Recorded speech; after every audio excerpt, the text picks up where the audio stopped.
Fala pessoal, Lucas aqui e eu vou começar a nossa terceira aula do curso Torne-se um Analista de Dados Fácil.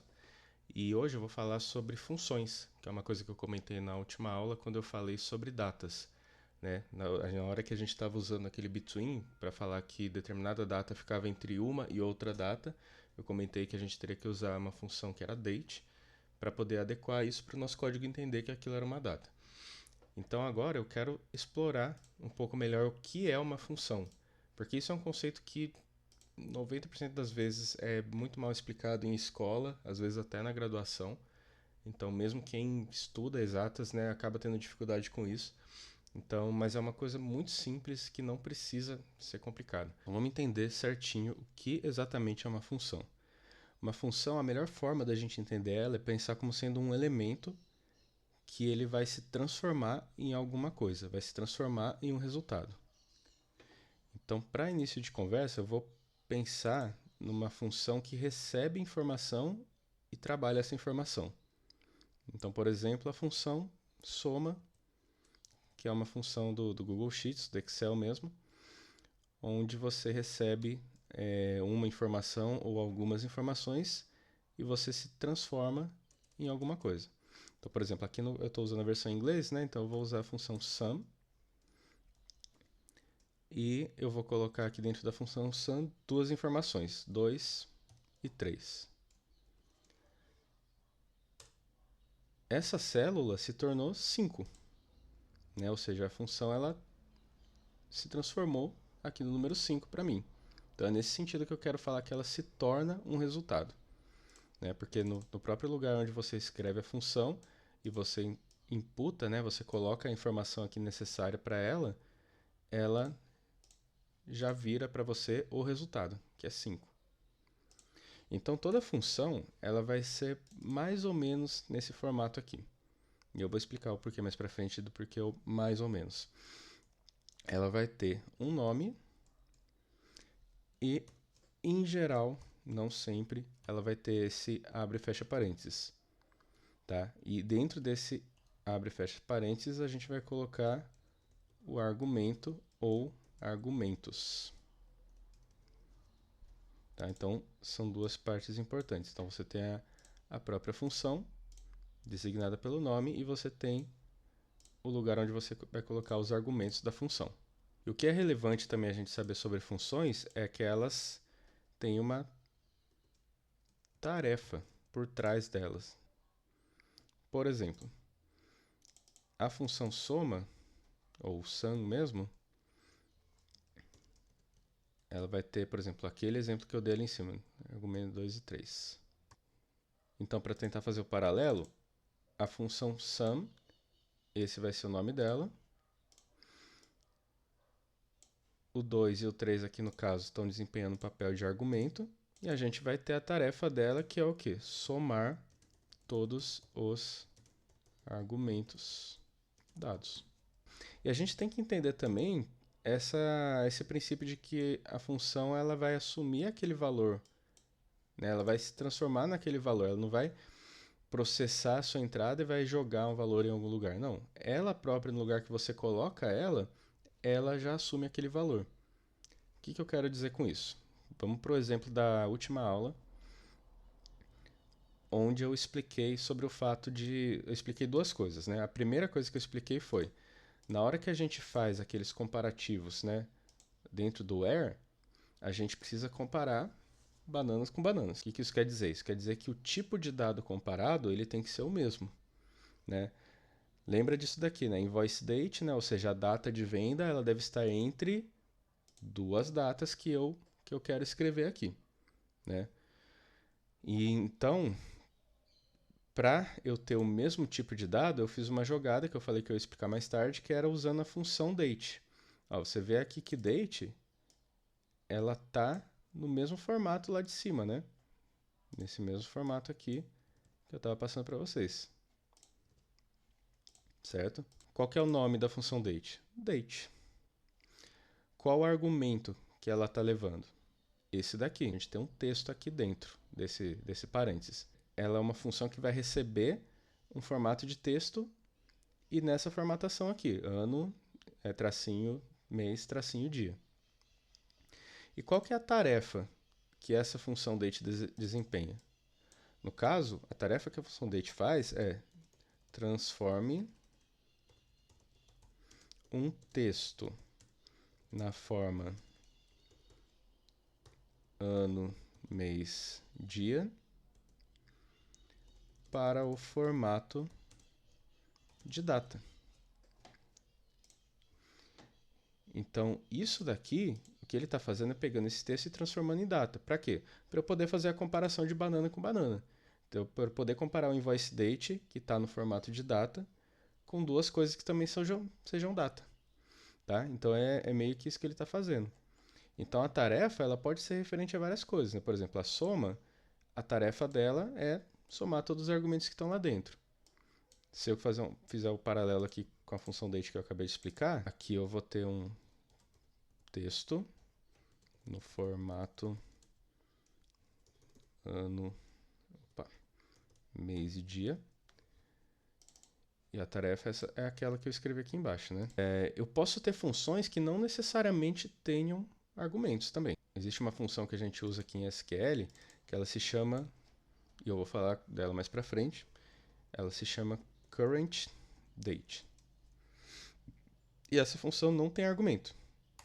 Você escreve ela e o que ela faz? Olha só. Select current date.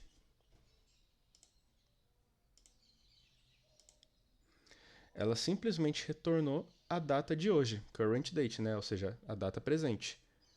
E perceba que eu nem coloquei abre e fecha parênteses. Se eu colocar abre e fecha parênteses, ele dá erro, ele não entendeu. Então, no caso, é uma função que ela funciona dessa forma. Eu coloquei current date aqui, na hora que eu executo, ele retorna para mim a data atual, em formato de data, por sinal. Ó. Tá vendo o reloginho aqui, né? Date, ó. O tipo de dado é date. Então, no caso, a gente nem coloca os parênteses aqui. A current date ela vai simplesmente gerar a data atual, a data presente, em formato de data. Então, com isso, a gente tem vários tipos de funções, né? Mas o importante é a gente saber que toda função ela vai desempenhar uma tarefa no sentido de se transformar em algo, né? No caso da soma aqui, ela vai se transformar na soma desses números. No caso do date, ela vai se transformar no que você deu em formato de texto, só que no formato de data. E no caso do current date, ele simplesmente se transformou aqui na data atual, já no formato de data. Com isso, a gente já pode começar a explorar algumas funções aqui. A primeira função que eu vou colocar aqui é a função soma, análogo ao que a gente já estava olhando ali aqui no próprio Google Sheets. E como o próprio nome diz, a função ela vai somar coisas para a gente. Então, por exemplo, nessa tabela aqui, e vamos supor por simplicidade que isso daqui seja as vendas feitas em um dia na nossa loja. E aí te pergunta, quantos itens foram vendidos? É só somar isso daqui tudo. Como que eu faço essa soma? Eu venho aqui select, e aí eu vou usar sum. Eu vou colocar a coluna que eu quero somar, no caso aqui eu ainda não converti para inglês, mas eu vou fazer isso rapidamente. Prontinho. E então eu vou pegar aqui soma e a coluna que eu quero, né? Quantidade. Quantity.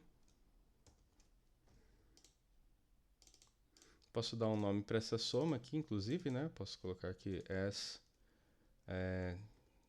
total produtos vendidos from vendas. Isso daqui, ele vai me retornar a somatória disso daqui, que dá 132 itens, como a gente pode ver aqui. Se a gente fizer isso no TheBeaver para a tabela real, o que a gente vai ter de saída vai ser também o número de itens vendidos para aquela tabela. Mas é uma tabela bem grande, né? Então, só para a gente ter uma ideia, né, do total de itens que foram vendidos ao longo do período inteiro da tabela, que se eu não me engano é cerca de 2 anos, dá isso daqui, ó, 6.145.512 itens. Né? Essa é a somatória de todos os itens ali. E aqui a gente já começa a observar uma mudança em termos daquela estrutura, mais ou menos, sobre grupamentos, né? Porque aqui eu tinha falado para vocês, né, que é um campo onde a gente coloca colunas, né, a gente seleciona colunas. Mas se a gente selecionar só soma, ele vai retornar, como vocês viram aqui, né, um número. Não que isso deixe de ser uma tabela ou deixe de ser uma coluna, né? Porque afinal, isso é uma coluna. Qual o nome da coluna? Total produtos vendidos. E é uma coluna de uma linha, né? Então é um elemento só. Mas eu falo isso só para vocês pegarem a noção de que é assim, né? Embora eu tenha dito que a gente seleciona colunas, na verdade a gente está formando colunas aqui, né? E assim como a gente tem a soma, a gente tem algumas outras funções aqui que são de uso bem similar. A gente vai ter a função max, min e average. O que vai ser o max, min e average? Se ao invés de soma eu colocar max, o que ele vai fazer? Com a mesma coluna, né? Quantity. No max aqui, ele vai simplesmente procurar ao longo de todas as linhas da minha tabela, já que eu não especifiquei nenhuma limitação aqui, né? Eu não tenho ainda um where aqui para limitar, né? Onde eu quero buscar, ele vai buscar na minha tabela inteira. Então ele vai olhar para todas as linhas da coluna quantity e vai procurar onde tem o valor máximo aqui. No caso aqui seria 32, né, que ele ia retornar para a gente. Então pensando nisso no contexto da tabela real, a gente teria o valor do número de itens da linha onde a gente tem a maior venda, né, onde a maior quantidade de produtos daquele mesmo produto foi vendida. É isso que a gente vai ter quando a gente rodar o código aqui.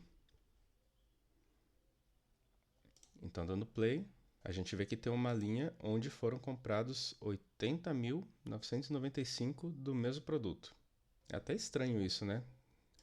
Vamos ver o que tem aqui. Eu vou selecionar todas as colunas da tabela onde quantity maior que 80.000. Olha, a gente pegou duas linhas aqui. Elas são compras diferentes, mas é do mesmo produto. E o produto é esse Papercraft Little Birdie, não sei o que é. E a quantidade que está vindo nessa compra é isso, né? 80.995. É o mesmo cliente que está fazendo a compra, mesma data, né? E é isso, o cara comprou 80.000 desses Papercraft Little Birdie. Vai ter bastante para ele usar lá. De maneira análoga, como a gente usa o max, a gente pode também usar o min, que faz o contrário. Ele vai olhar a tabela e vai ver qual a compra que tem a menor quantidade, né? Então, nesse caso aqui do nosso exemplo, seria ele pegaria 6 aqui, né? Que é o menor valor que aparece aqui. E se a gente testar isso na nossa tabela real, a gente coloca min aqui. E ele vai retornar pra gente 1. Que faz sentido, né? Uma compra com um item só. É esperado. E da mesma forma, a gente pode usar a função average, AVG, no caso. A AVG vem de average, que se escreve dessa forma aqui. Average significa médio em inglês. Nesse momento, a gente poderia olhar para a média de unit price, que eu acho que fica um pouco mais fácil da gente chegar de maneira intuitiva, né? Que vai ser o preço unitário médio, né? Então, de todas as vendas que foram feitas, né? Qual é a média do preço unitário praticado? Na tabela real, a gente vai ter 4,61. Então, naquela nossa lista de unit price, a média deu 4,61. Uma das funções mais importantes aqui da gente ver também é count. Essa função aqui, ela vai contar coisas para a gente. Então, começando num exemplo que a gente está explorando aqui, eu poderia querer pensar assim, por exemplo, eu quero contar o número de Product ID, ou seja, o número de IDs de produtos que eu tenho nessa minha tabela. Então, eu colocaria aqui, ó, count. Se eu quero contar Product ID, eu coloco Product ID como argumento da função. Eu vou chamar isso de número de produtos from vendas. Nisso ele vai fazer a contagem para mim. Quantos que dariam aqui? Ele iria me retornar count, ele ia me retornar 11 nesse caso aqui. Tem um detalhe também que se eu quiser contar só o número de linhas, tipo contar qualquer coisa, eu posso colocar o asterisco, que é o indicativo de qualquer coisa, né? De qualquer coisa, ou todas as colunas. E com isso, ele contaria para mim o número de linhas, tá? Então aqui eu chamaria de número de linhas da minha tabela. Mas aí começa a vir algumas coisas assim sobre distinguir a identificação. Como assim? Se a gente olhar, por exemplo, para Client ID, essa é a identificação do meu cliente. Se eu olho para esse excerto de dados e eu quero saber quantos clientes fizeram alguma compra no dia de hoje. O que acontece se eu usar isso daqui, esse count, mesmo que seja count com o Client ID? Esse count aqui, count Client ID, ele também vai me retornar 11. E na bem da verdade, o count sozinho, se eu colocar qualquer coisa aqui, né, tanto o asterisco quanto o nome de uma coluna e até alguma coisa aleatória, se eu colocar um número aqui, se eu colocar 1, se eu colocar 2, ele sempre vai me retornar, se ele estiver sozinho, ele vai me retornar a contagem de linhas, então ele vai me retornar o número de linhas. Como que eu faço nesse caso aqui, no qual eu quero contar o número de clientes aqui? Para fazer isso, o que eu preciso fazer é usar uma função auxiliar, uma palavra auxiliar aqui, que é o distinct, que eu coloquei aqui no comecinho para falar sobre ele. Então, como que a gente vai combinar de usar o distinct? O distinct ele vai vir, nesse caso aqui de funções, ele vai vir aqui dentro do argumento, separo por um espaço, e aqui sim eu coloco o nome da minha coluna, Client ID nesse caso. E aqui sim eu posso chamar agora, né, de número de clientes que compraram hoje, por exemplo. Então, nesse caso, usando dessa forma aqui, count distinct client ID, aí sim eu vou estar contando separadamente. Então, ele vai identificar que esse cara é o mesmo, ele vai identificar que esse cara é o mesmo, ele vai identificar que esse daqui é o mesmo e ele vai identificar que esse daqui é o mesmo. Ou seja, o resultado disso vai retornar para a gente 4, né? Vai contar o número total de client ID aqui. O distinct, inclusive, ele pode ser usado sozinho. Como? Se eu colocar na seleção das minhas colunas, agora voltando naquela forma da gente selecionar as colunas mesmo, se eu colocar um distinct aqui antes de colocar as colunas, eu vou fazer com que ele olhe para as minhas colunas e selecione só coisas que não sejam repetidas. Como assim? Vamos supor que aqui eu tenha duas linhas iguais. E aí eu quero selecionar todas as colunas aqui. Então, se eu quiser selecionar tudo isso, todas as colunas, e eu não usar o distinct, e eu tiver uma linha com tudo repetido, eu vou puxar essa tabela inteira. Esse vai ser meu resultado. Agora, se eu usar o distinct aqui na frente, ele vai identificar que tem duas linhas que são iguais e ele vai não puxar uma delas, né? Ele vai simplesmente puxar só isso daqui, que não vai repetir. E geralmente a gente usa isso para evitar repetições, né? A gente poder pegar, por exemplo, todas as combinações que acontecem. Porque, por exemplo, vamos olhar para essas colunas aqui, ó. Aqui nessa tabela a gente tem muita coisa repetida. Então vamos supor que eu queira simplesmente pegar uma tabela composta de quantidade, data, client ID e country, e eu queira olhar assim, quais são todas as combinações que tem lá dentro. Eu vou querer tirar essa linha, porque ela é repetida dessa. Eu vou querer tirar essa linha aqui também, né? Essas duas aqui se repetem, ó. Então eu iria querer tirar essa daqui também. Desse usuário aqui, né? Aqui, até aqui tudo igual, né? Ó. Esse bloco inteiro aqui é tudo igual. Então esses aqui que tem 6 também está em repetição. Então tiro. Brasil aqui só tem uma. França, aqui também tudo igual, né? França está tudo igual aqui, então tirarei essas duas. Então me interessaria, por exemplo, saber isso, ó. Eu quero uma tabela enxuta aqui para eu poder ver quais são as combinações possíveis lá de dentro. Tem muitos casos que a gente acaba usando isso daqui. A gente quer essa visão aqui sobre um grupamento de dados. Então, para fazer isso aqui, por exemplo, o que eu faria? Eu selecionaria com distinct na frente todas essas colunas. Então, seria o quantity, invoice date e unit price eu não coloquei, né? Client ID e country. Então, seria isso, né? Para conseguir esse resultado aqui de distinguir né, colocar as combinações distintas, eu coloco distinct e coloco as colunas onde eu quero fazer esse arranjo. E agora eu queria fazer um segundo parênteses para falar um pouco sobre a diferença de média e mediana. Quando a gente fala de média, a gente tem muito já o conceito, né, de nota escolar, por exemplo, né? Se a gente tem 4 provas ao longo do bimestre, sei lá, para a gente fazer a média, o que a gente faz? A gente soma, né? No caso são 4 provas, a gente soma todas as notas e divide por 4. Né? Então a gente pode fazer aqui posso até usar a função, né? Average desses caras aqui.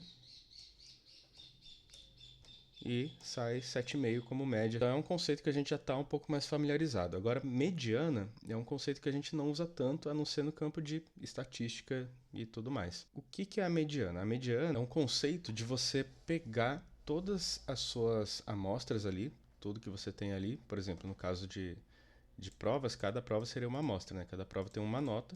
Então seria o conceito de você pegar todas as suas notas, enfileirar em ordem crescente, e a mediana ela vai ser simplesmente o valor que está lá no meio dessa fila indiana que você formou. Uma maneira de ver isso seria, por exemplo, qual que é a mediana de altura de alunos de uma sala de aula. Pega todos, enfileira do menor para o maior. O aluno ali do meio da fila, né? Porque vai existir um meio da fila, ele vai ser a mediana. Se for um número par de alunos, os dois do meio eles vão ser, você faz a média de altura entre os dois e essa vai ser a mediana. E por que é importante a gente ter isso, né, ter esse conceito de mediana? Coloquei um exemplo aqui que eu já passei em um trabalho anterior meu, que é o seguinte, né, a gente tem uma empresa de venda de carro online e a gente tem diversos carros ali de um mesmo modelo. Eu peguei o modelo Gol, que é um modelo muito comum de ser vendido no Brasil, e a gente tem os preços desses carros, né? E a gente pode pensar num preço médio, né? A gente chama habitualmente de preço médio, né? A gente tem uma noção de custo, né? A gente vai comprar um carro, a gente não quer um preço que fuja muito da média praticada no mercado. Só que aí, se a gente usar a média para avaliar algumas coisas, para a gente ter essa noção, a gente pode incorrer em alguns problemas. Como dá para ver aqui, um preço de carro aqui, ele foge muito dos outros. Então, eu vou falar sobre isso um pouquinho depois. Então, eu vou tirar isso daqui, ó. Vou deixar ele separado e vou imaginar primeiro essa tabela aqui para mostrar o conceito da mediana. Se eu fizer um gráfico de barra com esses preços aqui, eu vou ter essa visão. Mas isso não está organizado ainda do menor para o maior. Para pegar a mediana, né, para entender o conceito de mediana, eu tenho que ordenar esses dados. Então eu vou fazer isso. Vou pegar isso daqui e vou ordenar pela coluna I.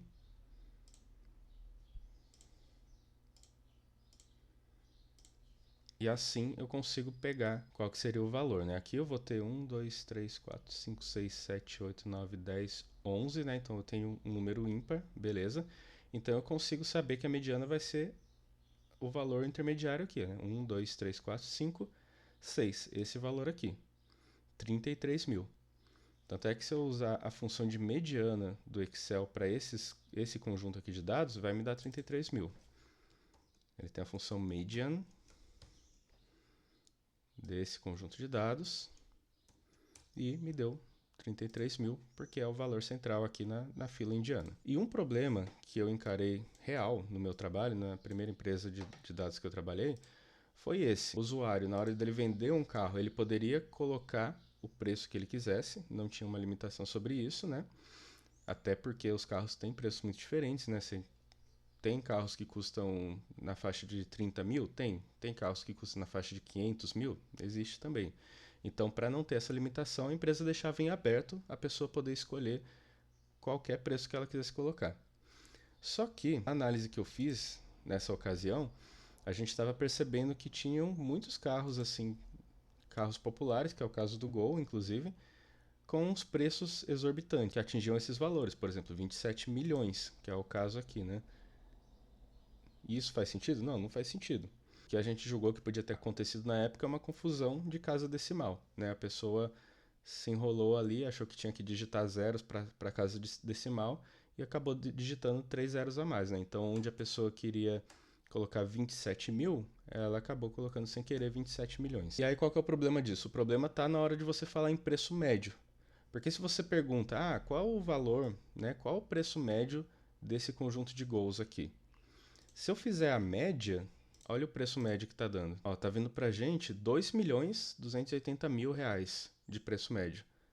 Sendo que isso não faz sentido nenhum, né? Porque se a gente olhar para esse conjunto aqui, que são em tese os carros onde a gente não tem esse problema de casas decimais na hora de colocar o preço, a gente vai ver de cara que a média já está, né? A gente consegue visualmente identificar aqui que a média deve rodar em torno ali dos R$ 30.000 mais ou menos. Tanto é que se eu pegar e tirar esse cara aqui, né? 32 mil, beleza. É mais ou menos o valor ali visualmente que a gente consegue estimar. Então a média ela pode enviesar a gente. Se ela tiver dados ali que são espúrios, né, dados que a gente chama de outliers, a gente acaba trazendo a média para cima, ou seja, a gente acaba vendo um valor que não corresponde à realidade. E uma forma da gente contornar isso era a gente ver a mediana. Por quê? Na hora da gente organizar esses dados aqui em fila, né, como eles já inclusive estão dispostos aqui, na hora da gente pegar o intermediário, a gente acaba pegando um valor mais próximo da realidade, né? Se a gente fizer o preço, ao invés do preço médio, o preço mediano desse conjunto de dados aqui, o que a gente vai obter? Median disso aqui tudo, inclusive do outlier, 33 mil, ou seja, bem mais próximo do preço que a gente sabe que é o preço real, ou seja, o outlier ele não afetou essa medida de maneira significativa. Então a gente precisa saber usar a mediana por conta disso. E na hora que a gente vai usar o SQL para colocar a mediana, a gente vai usar essas funções aqui. Por que eu coloquei esse caminhão aqui de texto de função, ao invés de colocar só essa daqui, por exemplo? É pelo seguinte, costumeiramente eu uso esse daqui, approx percentile, é uma função, esse é o nome da função, e ela tem dois argumentos, né? O segundo argumento é a coluna, conjunto de dados do qual a gente quer tirar a mediana, e esse daqui é um argumento que ele vai indicar para a gente o ponto daquela fila indiana onde a gente vai pegar o valor da mediana. Melhor dizendo, se esse valor aqui for 0,5, aí a gente vai estar de fato fazendo um cálculo da mediana, porque 0,5, né, metade é a metade da fila indiana, então de fato a gente vai estar pegando. Mas essa função ela disponibiliza também a possibilidade da gente pegar outros pedaços da fila indiana. Se a gente colocar 0 aqui, a gente vai pegar o início da fila indiana, ou seja, o primeiro elemento, o mais baixinho lá. Se a gente colocar 1 nesse valor aqui, a gente vai pegar o último elemento da mediana, então vai pegar a pessoa mais alta. Se a gente colocar 0,5, a gente vai pegar metade, e aí sim a gente vai ter de fato o valor da mediana. E essa função grandona aqui em cima, eu até destaquei com as mesmas cores, as mesmas coisas, para dizer que é a mesma coisa. Mas por que eu coloquei essas duas? Aí entra aquele lance que eu estava explicando na primeira aula sobre base de dados, que é a questão de você ter um idioma, né? O SQL ser o idioma que você usa para se comunicar com seus funcionários ali, que vão fazer as tarefas para você, mas você ter dialetos também, porque de uma base de dados para outra, você muda como você fala uma mesma coisa. Então, esse approx percentile aqui, ele não é usado dentro do PostgreSQL, que é a base de dados que a gente está usando. Então, esse cara aqui eu nem vou explorar. Mas, em algumas outras bases de dados, que é o caso do Redshift, que eu já usei numa empresa na qual eu trabalhei, que é o caso do Trino, que tinha na primeira empresa que eu trabalhei, aí sim tinha o approx percentile. Então, tem várias bases de dados que são usadas profissionalmente. Mas eu não vou explorar esse cara, esse nosso curso, eu vou explorar esse daqui, que ele faz a mesma coisa, porém com essa sintaxe horrível e diferente. Tá? A minha ideia não é explicar isso para vocês, porque o approx percentile ele é muito usado, só nesse caso aqui do PostgreSQL que eu acabei não conseguindo usar, né? O approx percentile, se eu tentar usar isso daqui ele vai dar erro. Então a gente vai com esse cara aqui. E dito isso, vamos para os nossos exemplos práticos e botar a mão na massa. O seu gerente vem num belo dia e te pergunta: quantas vendas fizemos no Reino Unido? Quantos clientes tivemos no Reino Unido nesse período? Então a gente vai fazer a partir da nossa tabelinha de exemplo aqui, tá? Vamos fazer por partes, né? Quantas vendas? Isso é uma informação que ele quer que a gente puxe, tá? A gente quer contar quantas vendas. Fizemos no Reino Unido. No Reino Unido vai ser uma condição, né, que a gente vai colocar dentro do where, assim como a gente viu na nossa última aula. Agora ele pergunta quantos clientes, né, nós tivemos no Reino Unido nesse mesmo período. Para a gente contar número de vendas, o que a gente vai contar? A gente vai olhar aqui na nossa tabela, a gente sabe que uma venda ela vai ser identificada pela nota fiscal, né? Isso é uma coisa que eu já comentei com vocês.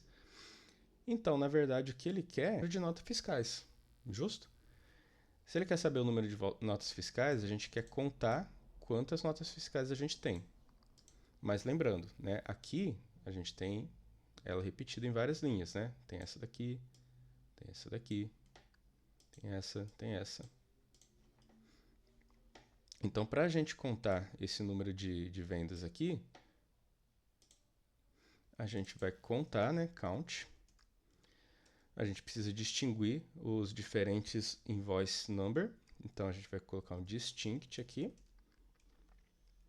E a coluna invoice no, né, que é invoice number.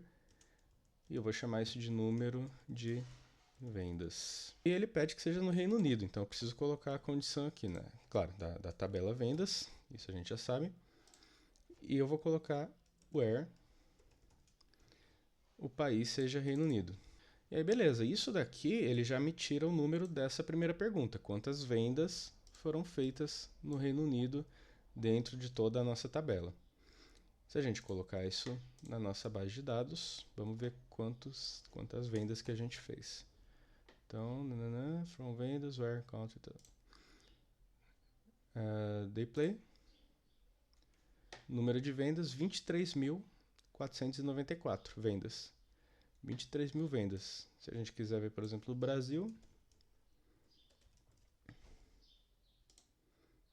uma venda no Brasil, a gente vê que é uma empresa que não atende o Brasil. Se colocar França,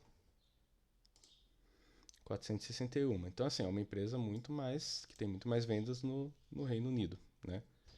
Na França, muito menos. Aí ele pergunta pra gente, quantos clientes tivemos? Então, aqui, a primeira pergunta a gente já tirou, né? Então, número de vendas, 24K. Agora ele pergunta, quantos clientes nós tivemos no Reino Unido nesse período? Clientes, né, vai ser identificado pelo Client ID. Então, eu quero fazer a mesma coisa porque eu também quero contar distintos, né? Então, eu vou vir aqui, ao invés de invoice number, eu vou colocar Client ID aqui dentro. Vou chamar também de número de clientes agora, do Reino Unido. O resto é igual, né? Do Reino Unido, né? Então, beleza. Então, eu posso até só trocar aqui também, né? A mesma coisa. Então, count distinct, só que aqui é Customer ID, né? Que a coluna chama, Customer ID. E aqui, vou chamar de número de clientes. Claro que o nome não faz diferença, tá? O nome que eu dou aqui é mais uma questão de organização. Vai fazer diferença depois, na hora que a gente vai, a partir de uma query, de variáveis, de uma coluna que sai de uma query, usar em outra e assim por diante. Mas, tanto faz o nome que eu der aqui. Eu posso chamar isso aqui de José. Ou eu posso não chamar de nada também. Mas eu vou colocar aqui para ficar bonitinho o número de clientes. Então, aqui tinha que ser United Kingdom, né? Então, o número de clientes no Reino Unido, 3.950. Vamos ver no Brasil, que tinha só uma venda. Um cliente, né? Uma venda, um cliente, faz sentido. Na França, 87 clientes, né? Para 400 e poucas compras, né? Razoável, né? Então, para o Reino Unido, quanto que era? Que foi o que foi pedido, né? 3.950. Então, tá bom. A gente cumpriu o que ele pediu pra gente, né? Número 3.950 clientes. Vou colocar 4K para simplificar. E daí, beleza. Aí o gerente pergunta, né? Qual a receita das vendas que a gente fez no Reino Unido? Daí, como que a gente poderia fazer isso? A gente sabe que na nossa tabela aqui, o valor de receita de cada venda é a multiplicação de quantidade por preço unitário, né? Foi uma das primeiras listas que a gente pegou, na verdade foi a primeira lista que a gente pegou no nosso curso.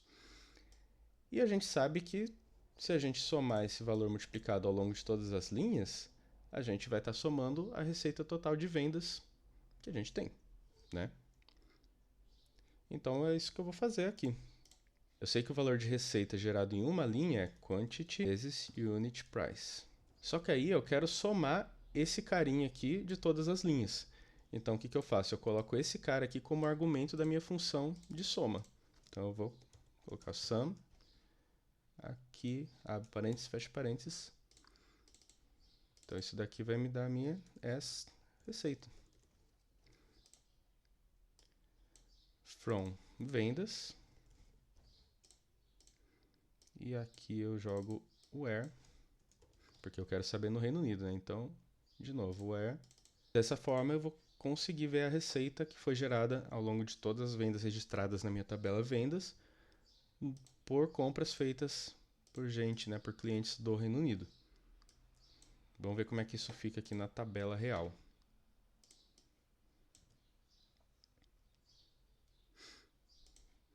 Coloco o código aqui, dou play. A gente tem o valor aqui de 9.818.000. 9 milhões.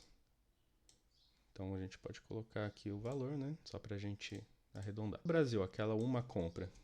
Qual que foi o valor de receita daquela compra? R$ 1.143. Interessante, né? 1.100 e pouquinho. 1,1K. E só para ver a França que a gente estava olhando também, né? França. A gente tem 222K, né? 222 mil. Então, com isso, a gente consegue fazer contagens importantes, né? Ver valores típicos, que é o caso da mediana, ou a própria média. Nas próximas aulas, a gente vai ter um complemento um pouco maior com relação a essas funções. E se tiver alguma dúvida, coloca lá no DDD, na comunidade de dúvida de dados, que eu respondo para vocês. Beleza? Um abraço e até a próxima aula.